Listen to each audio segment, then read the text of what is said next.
Pardon the disruption. We got some new tech challenges ahead. I'm Bridget Carey, and this is your CNET update.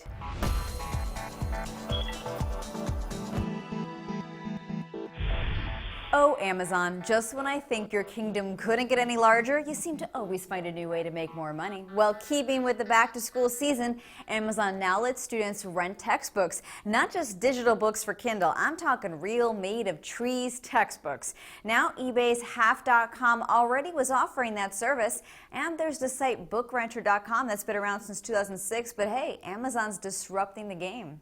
And Amazon is also taking aim at Zynga with a new game studio dedicated to making social games. It already has its first game playable through Facebook. It's called Living Classics, and you interact with animated illustrations from classic books like The Wizard of Oz and Alice in Wonderland. Amazon's planning on building this department to make more free-to-play games.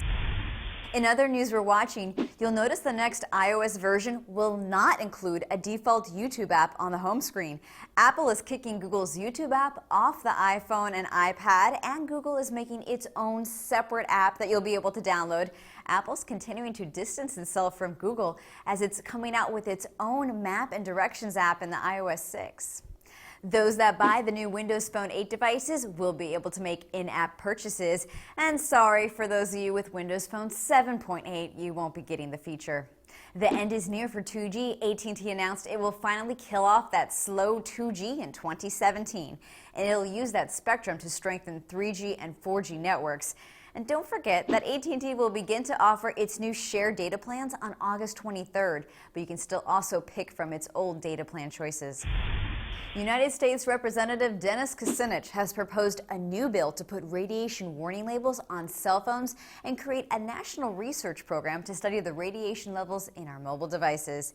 It's called the Cellphone Right to Know Act, and it would require the Environmental Protection Agency to chime in on what's the standard amount of radio frequency we should be absorbing. The wireless industry is fighting a similar law now in San Francisco. You'll hear more about this on Thursday. A federal appeals court is set to hear arguments on the case.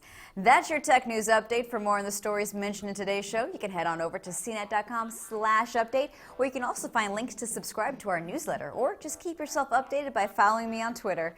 From our studios in New York, I'm Bridget Carey.